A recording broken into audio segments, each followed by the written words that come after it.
నమస్తే, welcome to BRK. ప్రస్తుత సమాజంలో హత్యలు, అత్యాచారాలు చాలా జరుగుతున్నాయి. దీనిపై మాట్లాడడానికి మన స్టూడియోలో ఉన్నారు సోషల్ యాక్టివిటీస్, మోటివేషనల్ స్పీకర్ మనోజ గారు. వీరిని అడిగి మరిన్ని విశేషాలు తెలుసుకుందాం. నమస్తే మనోజ గారు. నమస్తే కళ్యాణి, ఎలా ఉన్నారు? బాగున్నాను. సమాజంలో చూసుకుంటుంటే ఒక ప్రియుడి కోసం భర్తని నరికి చంపుతున్నారు. రోజు రోజుకి కేసులు పెరుగుతూనే వస్తున్నాయి. అసలు సమాజం ఎటు వెళ్తుంది? అసలు ఏం జరుగుతుందండి సమాజంలో అసలు? కళ్యాణి, నాకు ఈ సబ్జెక్ట్ మాట్లాడాలంటే చాలా ఇబ్బందికరంగా ఉంది.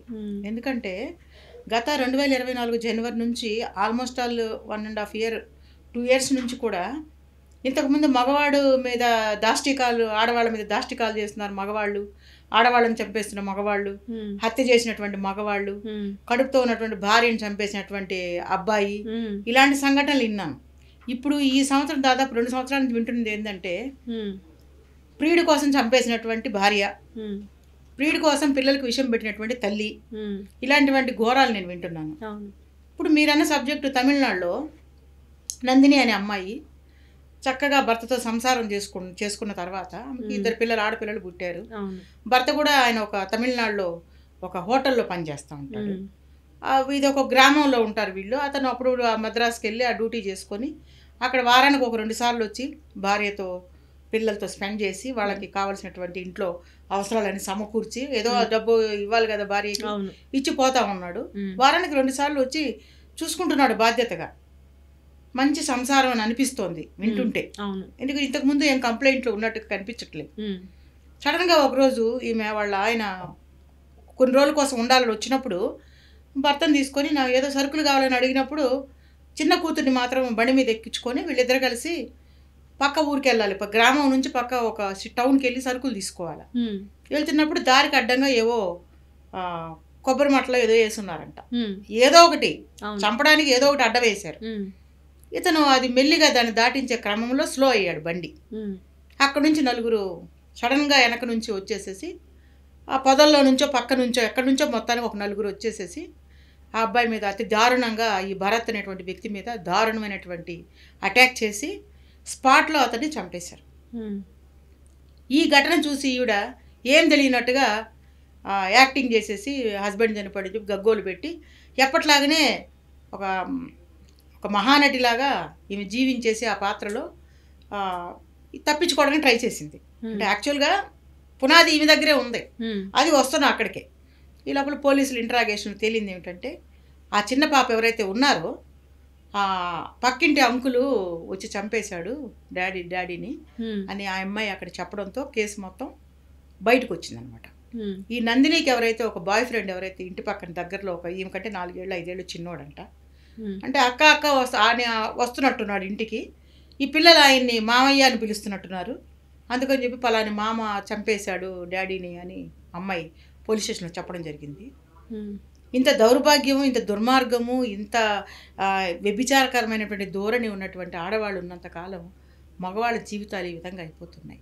మంచి సంసారం చేసుకుంటున్నటువంటి సందర్భంలో భర్త లేని టైంలో వేరే పోనీ భర్త లేకుండా చేశారంటే అట్ట కాదు, భర్త ఉన్నప్పుడు కూడా ఇలాంటి కార్యక్రమాలు చేసి పక్కింటోడి కోసము, లేకపోతే జిమ్ ట్రైనర్ అని ఒకడు, లేకపోతే ఇంకొకటి ఏదైనా సినిమా ఫీల్డ్లో మంచి పై స్థాయిలో ఉన్నోడు కోసమో, లేకపోతే ఏ దుబాయ్లోనో లేకపోతే ఏ బయట దేశాల్లో బాగా సంపాదించే వాడి కోసమో భర్తను చంపేసినటువంటి సందర్భాలు ఎన్నో కోకొల్లలు జరుగుతున్నాయి ఈ మధ్య కాలంలో. అసలు అలాంటి వాళ్ళతో సంబంధం పెట్టుకోవడానికి కూడా అబ్బాయిలు ఇంట్రెస్ట్ చూపుతున్నారు. ఎలా అంటే వీళ్ళకి పెళ్ళిళ్ళు కావట్లేదు, పెట్టుకున్న వాళ్ళకి కూడా పెళ్ళిళ్ళు కాని అబ్బాయిలు, వాళ్ళకి బుద్ధి జ్ఞానం 2 లేవు. అంటే వాళ్ళు, నా దృష్టిలో అలాంటి పిల్లలు పశువులతో సమానం. ఎందుకంటే వాళ్ళని కన్న తల్లిదండ్రులు, వాళ్ళని పెంచిన విధానము, వాళ్ళ పెరిగిన వాతావరణం కూడా వాళ్ళ మీద ఇలాంటి ప్రభావాన్ని, చెడు ప్రభావాన్ని చూపిస్తాయి. ఏ పని బాట లేదు వాడికి, వాడు ఒక పెద్ద ఆవారగాడు ఏంటాడు. పక్కన ఒక అక్కలాంటి ఆంటీ లాంటి ఒక ఆమె దొరికింది, భర్త లేడు ఊర్లో. వాడు కూడా విచక్షణ రహితంగా, విచక్షణ జ్ఞానం లేని ఒక బుద్ధి లేని పశువు వాడు. దీనికి బుద్ధి లేదు. పెళ్ళయింది, నా భర్త ఉన్నాడు, 2 పిల్లలు ఉన్నారు, దట్టు ఆడపిల్లలు, ఎంతో జాగ్రత్తగా పెంచుకోవాలి వాళ్ళని. ఆ బిడ్డలు ఈ తల్లిని చూసి ఏం నేర్చుకుంటారు? ఇప్పుడు జైలుకి వెళ్తుంది. అయిపోయిందా? ఆ కుటుంబం సర్వనాశనం అయిపోయింది. భర్త చనిపోయినాడు అంటే ఆ బిడ్డలకు తండ్రి లేడు ఇప్పుడు. ఇది జైలుకి వెళ్తుంది. వాళ్ళిద్దరి పరిస్థితి ఏంటి? వాడు జైలుకి వెళ్తాడు, వాడి భవిష్యత్తు ఏంటి? అంటే జైల్లో కూడా ఇద్దరు ఎంజాయ్ చేస్తారనమాట. నేను ఈ విధంగానే పచ్చిగా మాట్లాడాల్సి వస్తుంది. మీరు అన్నట్టు వాడికి బుద్ధి లేదు, ఇద్దరికీ లేదు. అంటే ఈ టైప్ ఆఫ్ మహిళలు కానీ మైండ్ ఏమైనా డిఫరెంట్గా ఉంటుంది? అసలు మైండ్ డిఫరెంట్ కాదు, పెరిగిన వాతావరణం. మైండ్ ఏం లేదు, మైండ్ అందరికి ఒకటే మైండ్ ఉంటుందమ్మా. ఆలోచించే విధానం అంటే ఇప్పుడు ఒక మంచి ఫ్యామిలీ అమ్మ, ఇద్దరు భార్య భర్తలు చక్కగా చదువుకుంటున్నారు, వాళ్ళు టీచర్స్ కానివ్వండి, వాళ్ళు వేరే ఉద్యోగస్తులు కానివ్వండి, ఒక క్రమశిక్షణ ఇంట్లో ఉందనుకోండి, పిల్లలు కూడా తల్లిదండ్రుల్ని అనుసరిస్తారు. పిల్లలు తల్లిదండ్రుల్ని ఎంత అబ్జర్వ్ చేస్తారంటే వాళ్ళల్లో ఎవ్వరు గుర్తించలేని విషయాలన్నీ కూడా పిల్లలు క్యాప్చర్ చేస్తారు. అదే నేర్చుకుంటారు. తల్లి ఏం చేస్తుంది, తండ్రి ఏం చేస్తున్నాడు, వాళ్ళిద్దరు ఎంత అన్యోన్యంగా ఉంటున్నారు, వాళ్ళిద్దరు ఏమైనా కొట్టుకుంటున్నారా, వాళ్ళు కొట్టుకున్నారు అనుకోండి, వాళ్ళిద్దరి మధ్య అన్యోన్యత లోపించింది అనుకోండి, పిల్లల్లో కూడా ఒక అభద్రతా భావం ఏర్పడుతుంది. వీళ్ళేంది, వీళ్ళిద్దరు కొట్లాడుకుంటున్నారు, మా లైఫ్ కూడా ఇంతే, మేము ఎటుపోయినా కూడా వాళ్ళ బిజీలో వాళ్ళు ఉంటారు కదా, కొట్లాడుకునే కార్యక్రమాల్లో వాళ్ళు ఉంటారు, వీళ్ళు పట్టించుకోవడానికి టైం ఏది వాళ్ళకి. సో పిల్లలు ఏంటంటే ఆటదారులు దొక్కుతారు. నేను కూడా ఒక ఫ్రెండ్తో మాట్లాడుకుంటే పోలే, నన్ను ఎవరు పట్టించుకుంటారు, మా అమ్మ మా నాన్న బహు బిజీగా ఉన్నారు, నన్ను పట్టించుకునే కార్యక్రమం లేదు, వాళ్ళు కొట్టుకోవడమే సరిపోతుంది. ఇలాంటి భావన ఆడపిల్లల్లో మగపిల్లల్లో ఉండడం వల్ల అమ్మాయి అయితే బాయ్ ఫ్రెండ్ని, అబ్బాయి అయితే గర్ల్ ఫ్రెండ్ని, ఎవరు లేరనుకో, అమ్మాయి అయితే పక్కింటి అంకుల్ని, అబ్బాయి అయితే పక్కింటి ఆంటీల్ని, అక్కల్ని పడి ఎమ్మడబడతా ఉంటారు. ఇంట్లో తల్లిదండ్రుల కంట్రోల్ లేదు వాళ్ళ మీద. అసలు సమాజంలోనే ఒక ఆడపిల్ల అన్నా, ఒక మహిళ అన్నా చాలా సున్నితత్వం అనే భావన కలుగుతుంది. అసలు ఇలాంటివన్నీ చూస్తుంటే అందరి మహిళల మీద ఈ ఎఫెక్ట్ పడుతుంది కదా? ఖచ్చితంగా పడుతుంది, మంచి వాళ్ళ మీద కూడా పడుతుంది. అవును, నేను మంచి వాళ్ళు లేరు అనట్లేదు, అమ్మాయిలు ఎంతమంది మంచి వాళ్ళు, చదువుకున్న వాళ్ళు, ఉన్నత స్థాయిలోకి వెళ్ళేటువంటి వాళ్ళు ఉన్నారు.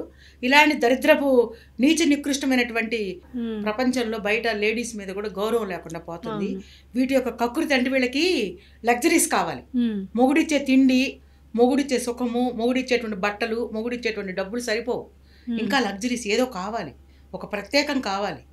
భర్త కాదు, ఇంకా అది కాకుండా స్పెషల్ కావాలన్నమాట. స్పెషల్ అంటే కొంచెం బాగా ఎవడన్నా పక్కింటోడు వచ్చి భర్త కన్నా ఎక్కువ పోయి, అందుకే భర్తలు భార్యను చూసుకునే విధానంలో కూడా కొంచెం మార్పు రావాలి, పట్టించుకోవాలి భార్యల్ని. ఎక్కడో ఉన్నా కూడా ఎలా ఉన్నావే, తిన్నావా లేదా, ఇష్టం ఉన్నా లేకపోయి నువ్వే నా లోకం, నా ప్రపంచం అనేటువంటి అబద్ధాలు కూడా చెప్పాలి. ఎప్పుడు ఎవరికి అండి ఒక ఏమంటారండి, అందరికి ఇన్హిబిషన్స్. భార్యతో ఐ లవ్ యూ చెప్పుకోవడానికి మగాడికి ఎందుకో సిగ్గు, భార్యకి భర్తకి నువ్వంటే నాకు ఇష్టం రా అని చెప్పుకోవడానికి దీనికి సిగ్గు. ఈ సిగ్గు బిడియాల వల్ల ఏమవుతుందంటే వేరే వాళ్ళు చెప్తే బాగా కమ్మగా ఉంటుంది చెవులకి. అర్థమవుతుందా మీకు? అంటే ఇక్కడ దొరకలేని ప్రేమ బయట దొరుకుతుంటే వీళ్ళు అట్రాక్ట్ అవుతున్నారని కూడా అనుకోవచ్చు. బేసిక్ గా స్త్రీలు కేవలం సుఖాల కోసమే వెళ్ళరమ్మా. ఒక మగవాడు ఆలంబన అంటారు చూడు, నువ్వు నా బంగారు తల్లి, ఏదో పొగుడతారు అనమాట. అసలు ఎట్లా అంటే రియల్ పెళ్ళాం దగ్గర చెప్పని విషయాలన్నీ కూడా, పొగడతలన్నీ కూడా వేరే ఆడవాళ్ళ దగ్గర చెప్పడానికి మగాళ్ళకి నోరు బాగా వస్తుంది. సో అవన్నీ ఇలాంటి ఆడపిల్లలు అడ్వాంటేజ్ తీసుకుంటున్నారేమో, లేకపోతే అమ్మాయి కూడా ఇంట్లో తల్లిదండ్రుల పెంపకం ఏదైనా తేడా ఉండొచ్చు. అంటే నేను సమర్థించటం ఈ అమ్మాయి చేసిన పనిని, అంటే ప్రభావాలు ఎలా ఉంటాయి, ఏ ప్రభావం ఈ అమ్మాయి మీద, మీరు ఫస్ట్ లో క్వశ్చన్ వేశారు నన్ను, ఎందుకు ఇలా జరుగుతోంది అని, దానికి నేను చెప్పాల్సి వచ్చి అప్పుడే చెప్పాలి, ఇప్పుడు చెప్తున్నా గుర్తు చేసుకుని. ఇప్పుడు తల్లిదండ్రుల యొక్క పెంపకం నేను ఇందాక కూడా చెప్పాను మీకు, ఆ పెంపకంలో ఒక నిర్లక్ష్య ధోరణి ఉన్నప్పుడు కూడా వీళ్ళు ఏం చేస్తారంటే, భర్త ఒక గుర్తింపు లేదు, ఆయన కూడా మెడ్రాస్ నుంచి అలసిపోయి వచ్చి డ్యూటీ చేసుకుని ఏదో ఒక హోటల్లో చేస్తున్నాడు అంట, ఎక్కడైతే నేను కష్టపడుతున్నాడు బిడ్డ చేసుకుంటున్నాడు. సో భార్యని వచ్చి ఆ ప్రేమలో ఎక్కడో ఏదో లోటు ఉంది కాబట్టే ఇది పక్కదారి దొక్కుతుంది. అంటే భర్త దూరంలో అట్ట కూడా అండి. ఈ రోజుల్లో ఏం చేయాలంటే ఇంకొక చిన్న మార్గం ఏంటంటే, నేను తోస్తుంది వీలైనంత వరకు భార్యాభర్తలు ఇప్పుడు ఒకళ్ళని వదిలి ఒకళ్ళు ఉండకూడదమ్మా. అది నేను ఇచ్చే సలహా అన్నమాట. ఇప్పుడు ఈ సందర్భంగా ఈ రోజుల్లో ఇంకా ఇన్ని మాటలు చెప్పే కన్నా కూడా ఒకటే మాట చెప్పదలుచుకున్నాను, భార్యాభర్తలు ఎప్పుడు విడివిడిగా ఎక్కువ ఉండకూడదు, దూరంగా. ఆమె ఇక్కడ, ఈయన అక్కడ, ఆమె అమెరికాలో, ఈయన ఇండియాలో, ఆయన దుబాయ్లో, ఈయన ఇండియాలో. అంటే ఉండేవాళ్ళు లేరా అంటే ఉండేవాళ్ళు ఉన్నారు. విచక్షణ జ్ఞానము, బుద్ధి, తెలివితేటలు, చదువు, మంచి మర్యాద, గౌరవంగా బ్రతికిన కుటుంబాల్లో వాళ్ళ పిల్లలు ఉంటారు. కొంతమంది ఇట్టంటే ఆడపిల్లలు కొంతమందిని భర్త స్మెల్ చేయాలి, ఇది ఎలాంటి కేసు అని భర్త గ్రహించుకొని భార్యని వీలైనంత వరకు దూరం పెట్టకుండా భార్యని కాపాడుకునే పద్ధతి కూడా ఉంటుంది. ఇందాక చెప్పాను కదా, ఇష్టం లేకపోయినా దాన్ని మాయ చేసో, మాయ అంటే ఏం లే, మోసం చేయమనట్లా, ఒక ప్రేమగా మాట్లాడటం, భార్య కష్టాన్ని గుర్తించటం. నువ్వు ఇంత కష్టపడుతున్నావు, అంత కష్టపడుతున్నావు, నీకోసమే నా లైఫ్, నీకు ఏం కావాలో నేను కొనిస్తాను, నాకున్న దాంట్లో నీకు కొనిస్తాను, నేను బాగా చూసుకుంటాను అనేటువంటిది చేతల్లో కన్నా కూడా మాటల్లో కూడా చెప్పడం వల్ల భార్యలు భర్తకి లోబడి ఉండడానికి అవకాశం ఉంది అని నేను అనుకుంటున్నా. ఎందుకంటే ఇంకా ఇది మార్గం, ఇది ఒకటే మార్గం. ఇంతకు మించి ఇంకా వేరే రూట్లు ఏం చేసినా, తన్నినా, కొట్టినా, చంపినా కూడా వీడిని తిరగమరిగి వీడిని బాధ. ఇప్పుడు ఈ అమ్మాయి కేసులో వేరే వాడి చేత చంపించింది. కొన్నాళ్ళు పోతే ఏం జరిగిందో తెలుసా? ఈమె చంపేస్తుంది. ఈమె విషం పెట్టు. ఇప్పుడు జరిగినాయి కదా మొన్న ఒక కేసులో సంగారెడ్డిలో, అమీన్పూర్లో ఒక ఆమె 3 బిడ్డలకి భర్తకి 4 విషం పెట్టింది. లక్కీగా ఆయన పేరు చెంగయ్య. ఆయన ఏదో అదృష్టం బాగుండి తినలేదు కాబట్టి బతికిపోయాడు. లేకపోతే మొత్తం కుటుంబం వెళ్ళిపోయాడు. అంటే రోజు రోజుకి కేసులు పెరుగుతున్నాయి. అంటే వీటి కోసం ఏమైనా స్పెషల్గా చట్టాలు వచ్చే అవకాశం ఉందంటారా, లేదా ఉన్నాయంటారా? చట్టాలు రావాలంటున్నా నేను. ఎన్ని చట్టాలు వచ్చినా కూడా ఏంటంటే ఆ సర్కమ్స్టెన్సెస్, పరిస్థితుల ప్రభావం ఇవన్నీ చూస్తారమ్మా. లాయర్లు పెట్టుకుంటారు, డబ్బులు పోస్తారు. అంటే ఇక్కడ నా ఉద్దేశం లాయర్లు డబ్బులు తింటారు అని కాదు. వాళ్ళకి కూడా డబ్బులు లేకుండా ఎవరు ఏ పని చేయరు.